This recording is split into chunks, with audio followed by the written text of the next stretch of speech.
Welcome to सुंदर exam cracker. दोस्तों, आज की इस वीडियो में हम पंचायती राज व्यवस्था, district administration, revenue system, e governance और एनजीओ यानी कि प्रमुख एनजीओ समाधान योजना, इन सभी चैप्टर को या कह लो इन सभी टॉपिक को हम इस वीडियो में कवर करेंगे। तो इस वीडियो को कंप्लीट देखना और चैनल पर नए हैं तो चैनल को जरूर सब्सक्राइब कर लेना। चलिए समझते हैं पहले पंचायती राज व्यवस्था के बारे में। ठीक है, तो पंचायती राज व्यवस्था में सबसे पहले हम पढ़ेंगे उत्तर प्रदेश लोकायुक्त के बारे में। ठीक है, तो इनकी नियुक्ति जो है राज्यपाल करते हैं। ठीक है, लेकिन राज्यपाल किसी की सलाह पे करते हैं। ठीक है, वो किसकी सलाह होती है तो आप कहेंगे उच्च न्यायालय के मुख्य न्यायाधीश की और विधानसभा में विपक्ष के जो नेता उनकी सलाह पर राज्यपाल नियुक्ति करते हैं लोकायुक्त की। ठीक है, लोकायुक्त के बारे में इतनी चीजें याद रखना। उत्तर प्रदेश लोकायुक्त एवं उप लोकायुक्त संशोधन विधेयक 2024 आया। लोकायुक्त का कार्यकाल 8 वर्ष से घटाकर 5 वर्ष कर दिया गया। ठीक है, इस संशोधन में क्या किया गया है, इस संशोधन में 8 वर्ष था पहले कार्यकाल, फिर उसको घटा करके 5 वर्ष कर दिया गया। ठीक है, तो अगर इस संशोधन से संबंधित चीजें पूछेगा तो आप बताएंगे कि 8 वर्ष से घटा करके 5 वर्ष कर दिया गया था। ठीक है, फिर एग्जाम में पूछा जाएगा प्रथम लोकायुक्त कौन है। ठीक है, तो आप अच्छे से याद रखना ये कि न्यायमूर्ति विश्वभर दयाल हैं। ठीक है, विश्वभर दयाल, इनका कार्यकाल जो है 14 सितंबर 1977 से 13 सितंबर 1982 तक है। ठीक है, तो ये कार्यकाल याद कर लेना। ठीक है, ये क्वेश्चन पूछा जा सकता है, इस चीज को याद रखना, प्रथम लोकायुक्त क्वेश्चन एग्जाम में पूछा जा सकता है।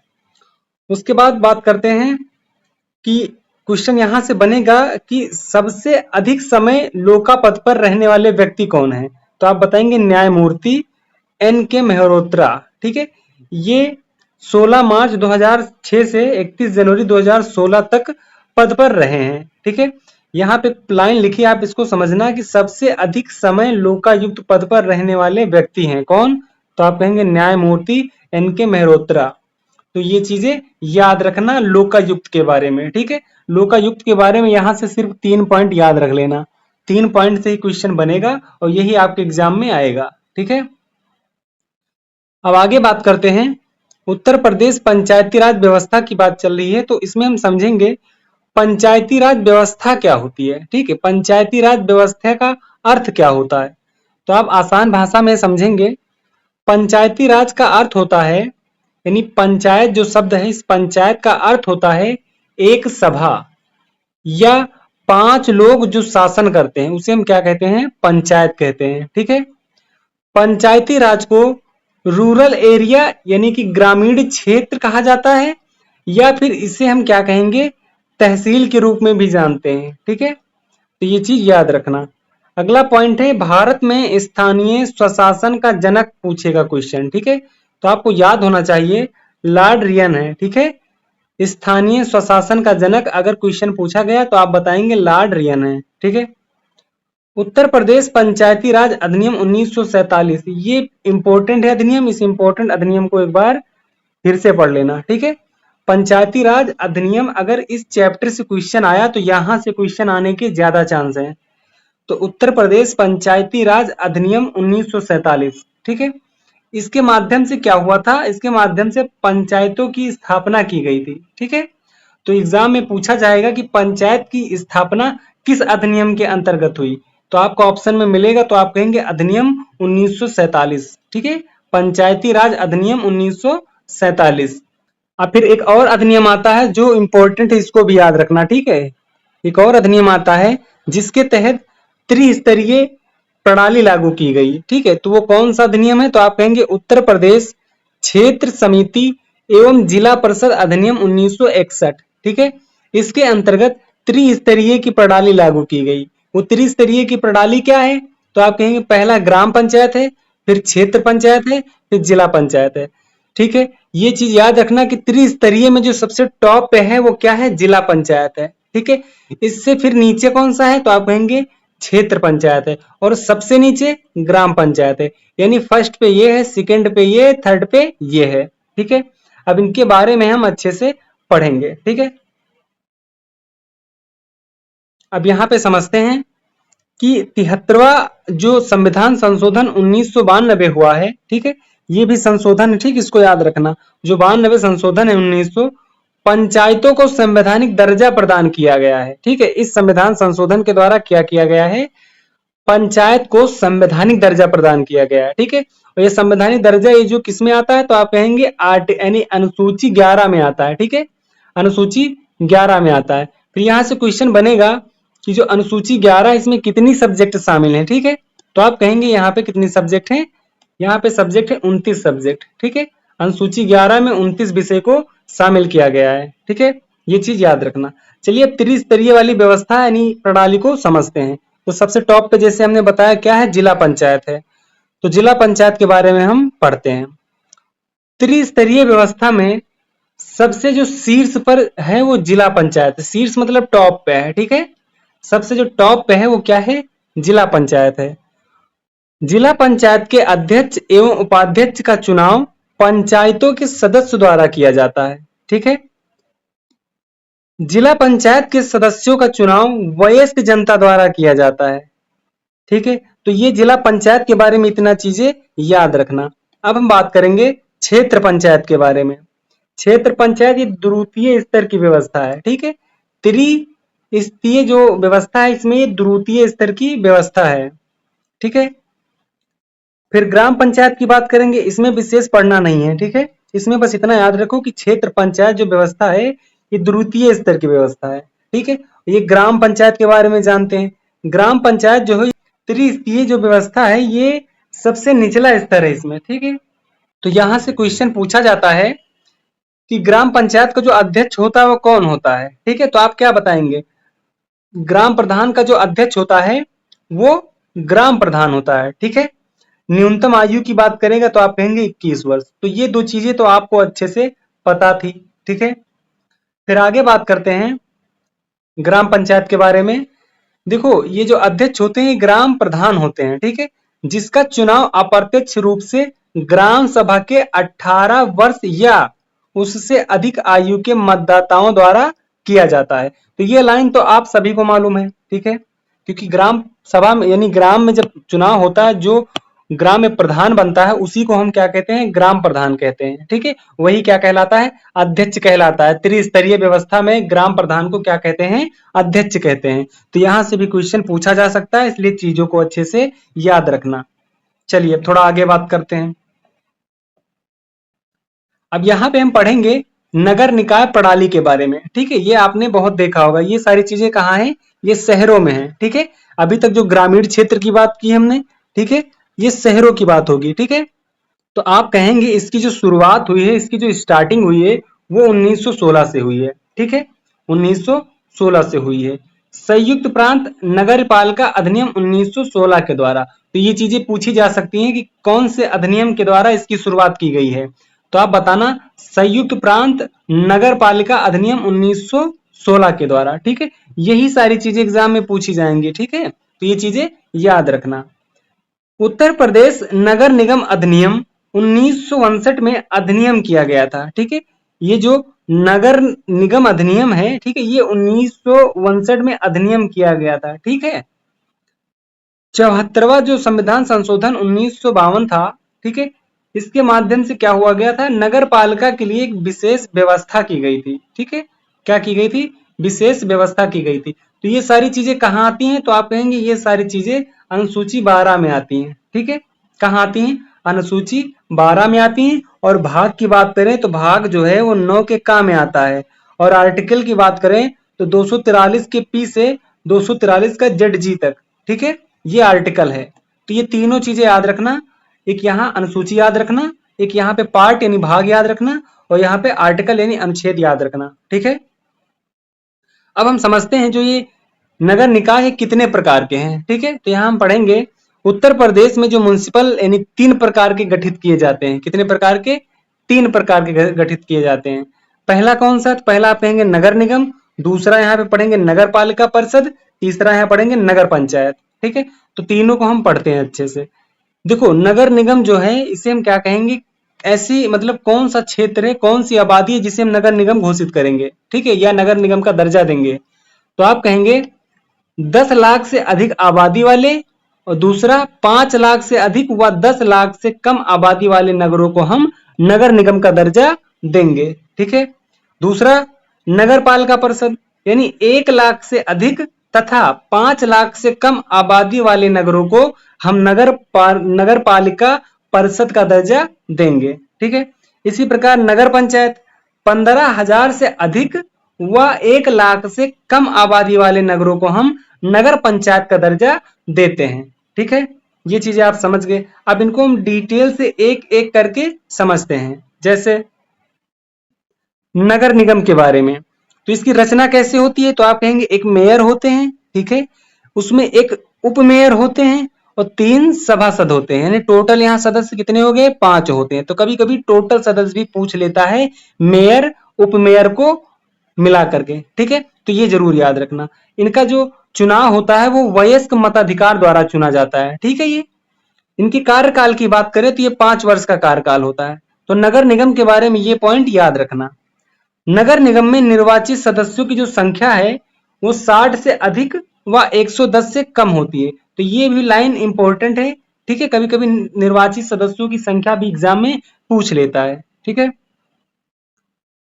अब बात करते हैं नगर निगम का बजट, ठीक है। तो नगर निगम का बजट क्वेश्चन आएगा कि नगर निगम का बजट कौन तैयार करता है। तो आप कहेंगे नगर निगम का जो बजट होता है वो निगम के सचिव द्वारा तैयार किया जाता है, ठीक है। निगम के सचिव द्वारा तैयार किया जाता है। तो आपने नगर निगम के बारे में अच्छे से चीजों को पढ़ा। अब बात करते हैं हम नगर पालिका परिषद की, ठीक है। नगर पालिका परिषद को भी अच्छे से पढ़ना है।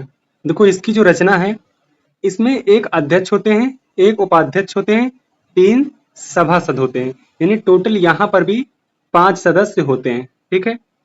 इसका भी जो चुनाव है वो वयस्क मताधिकार द्वारा होता है, ठीक है।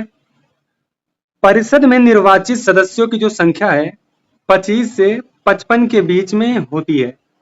इसमें मनोनीत सदस्य जो होते हैं 3 से 5 सदस्य मनोनीत होते हैं, ठीक है। चलिए थोड़ा आगे समझते हैं हम जिला प्रशासन को, ठीक है। जो आप जानते होंगे अच्छे से, जो डिस्ट्रिक्ट यानी जिला लेवल पे जो प्रशासन है उसको हम पढ़ेंगे और अच्छे से समझेंगे। तो जिला प्रशासन को जो है हम 3 भागों में बांट करके पढ़ते हैं, ठीक है। यानी एक होता है कानून व्यवस्था, दूसरा होता है राजस्व, तीसरा होता है विकास, ठीक है। तो पहले हम कानून व्यवस्था को पढ़ते हैं, फिर हम राजस्व के बारे में जानेंगे।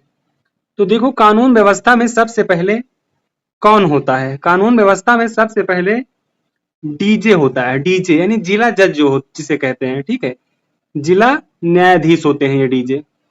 उसके नीचे जो होते हैं वो अतिरिक्त जिला न्यायाधीश होते हैं, यानी एडीजे होते हैं। और इसके नीचे जो होते हैं वो होते हैं मुख्य न्यायिक मजिस्ट्रेट, जिसे सीजीएम कहते हैं। इसके नीचे जो आते हैं वो अतिरिक्त मुख्य न्यायिक मजिस्ट्रेट आते हैं, ठीक है। फिर सबसे नीचे जो होते हैं मुंसिफ न्यायिक मजिस्ट्रेट होते हैं, ठीक है। ये कानून व्यवस्था है। कानून व्यवस्था में टॉप में कौन है, तो आप कहेंगे जिला जज। उसके नीचे अतिरिक्त जिला न्यायाधीश होते हैं। इस प्रकार से इसको याद रखना। अब हम बात करेंगे राजस्व के बारे में, ठीक है। राजस्व के बारे में पढ़ेंगे जिसे हम कहते हैं रेवेन्यू मैनेजमेंट, ठीक है। ये इंपॉर्टेंट है आपके लिए, इसको जरूर अच्छे से समझना। तो यहाँ समझेंगे राजस्व जो प्रबंध है यानी रेवेन्यू मैनेजमेंट है, ठीक है। इसमें टॉप पे कौन होता है, तो आप कहेंगे जिला कलेक्टर होता है, जिसे हम डीएम एंड डीसी कहते हैं। डीसी यानी कि जिला कलेक्टर, डीएम का मतलब डिस्ट्रिक्ट मजिस्ट्रेट, ठीक है, एवं जिला मजिस्ट्रेट, ये दोनों एक ही पद हैं, ठीक है। तो आप इसको डिस्ट्रिक्ट यानी डिस्ट्रिक्ट मजिस्ट्रेट के नाम से ज्यादा जानते हैं, जिसे हम कहते हैं जिला कलेक्टर, ठीक है। उसके नीचे जो आता है राजस्व प्रबंध में वो आता है अतिरिक्त जिला मजिस्ट्रेट आता है, जिसे हम एडीएम कहते हैं, ठीक है। उसके नीचे जो आता है उसे कहते हैं उपखंड अधिकारी, जिसे एसडीओ कहते हैं, ठीक है, एसडीओ। फिर इसके नीचे आता है तहसीलदार, जिसे हम क्या कहते हैं, एसडीएम कहते हैं। इस चीज को याद रखना, ठीक है, एसडीएम कहते हैं। इसके बाद नीचे जो आता है उसे कहते हैं नायब तहसीलदार, ठीक है, नायब तहसीलदार। फिर इसके जो नीचे होते हैं वो कानून गो होते हैं। कानून गो के नीचे जो होते हैं राजस्व निरीक्षक होते हैं, ठीक है। और इसके नीचे यानी जो सबसे नीचे होते हैं राजस्व प्रबंध में वो पटवारी होते हैं।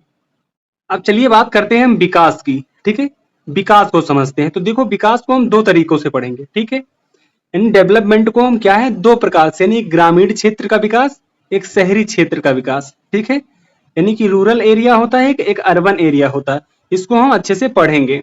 तो सबसे पहले हम ग्रामीण क्षेत्र की बात करेंगे, ठीक है। देखो ग्रामीण क्षेत्र में जो सबसे ऊपर होता है टॉप पे, वो होता है जिला परिषद, ठीक है, जिला परिषद।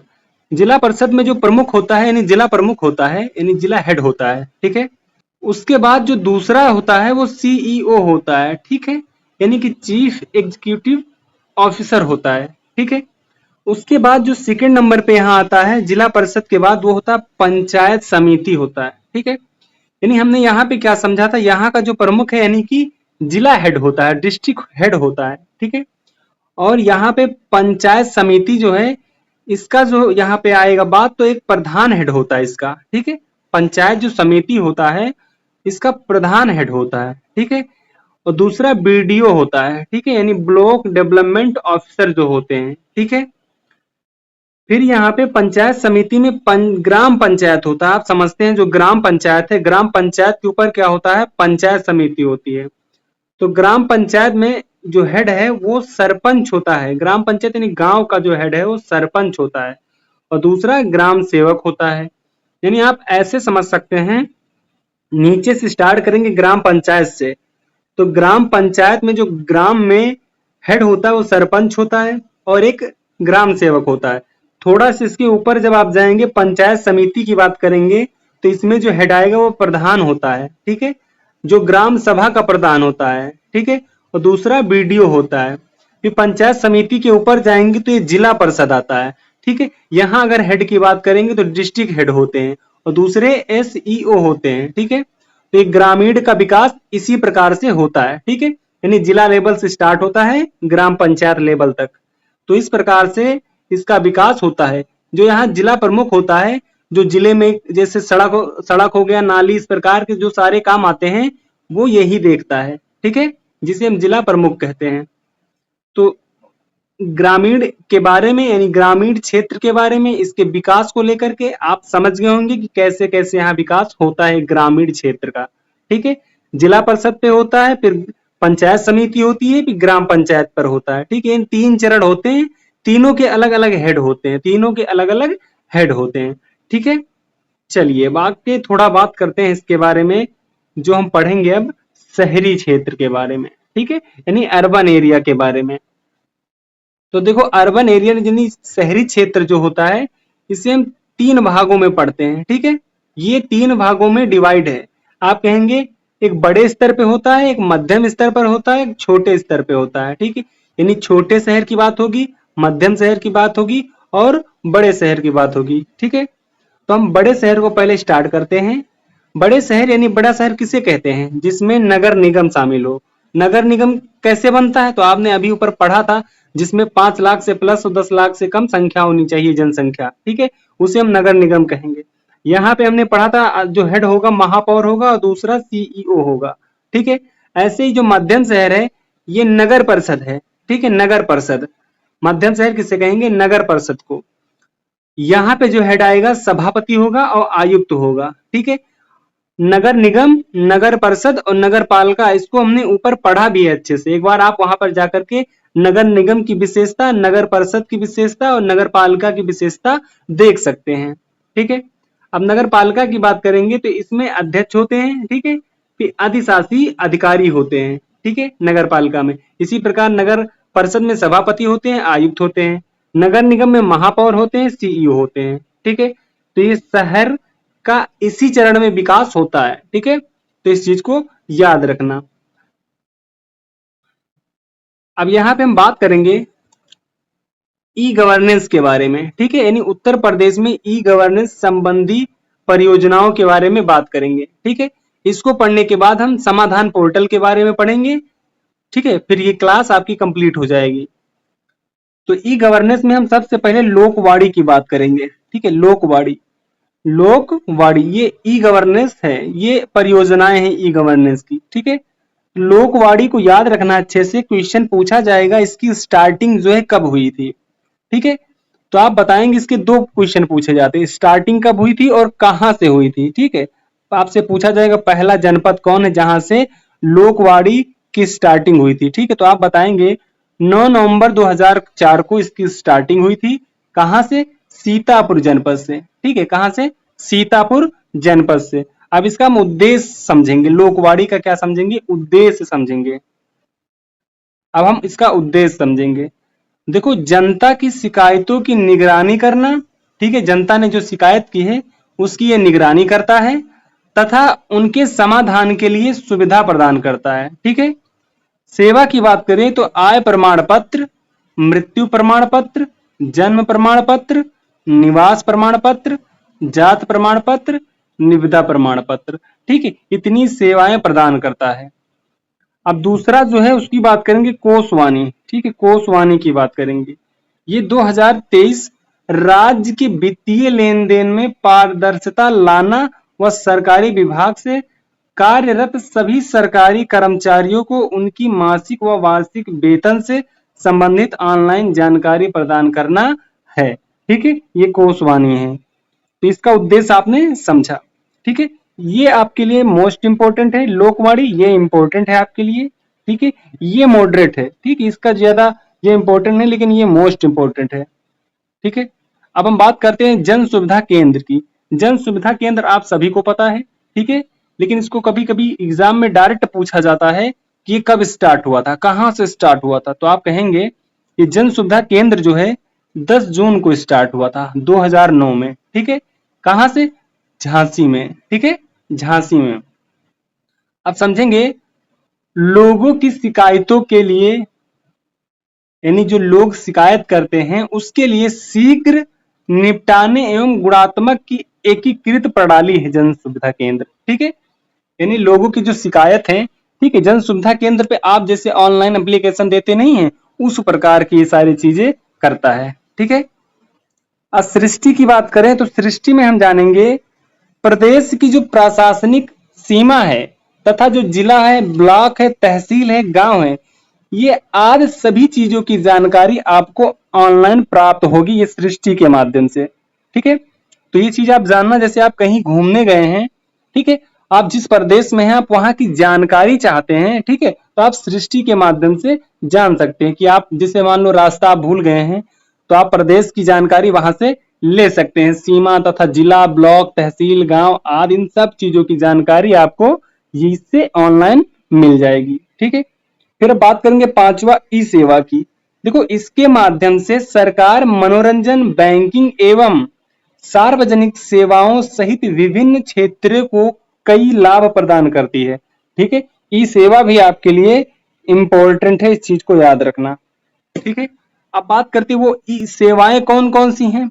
तो देखो, पहली सेवा बिजली बिल, हवाई जहाज का टिकट, सभी पोस्ट पेड बिल का भुगतान, इंश्योरेंस प्रीमियम, डीटीएच सेवाओं, परमिट एवं लाइसेंस। ठीक है, तो इस प्रकार की सेवाएं प्रदान करता है। ठीक है, तो इतनी सारी चीजें आपने इस क्लास में पढ़ी है। ठीक है, अब हम अगली क्लास में समाधान पोर्टल की बात करेंगे। ठीक है, किसकी बात करेंगे? उत्तर प्रदेश समाधान पोर्टल की बात करेंगे। ठीक है, तो ये वीडियो आपको अगर पसंद आई है तो इसको अधिक से अधिक शेयर करना, और अगर चैनल पे नए हैं तो सब्सक्राइब करना मत भूलना। ठीक है, चलिए मिलते हैं फिर अगली क्लास में। जय हिंद, जय भारत।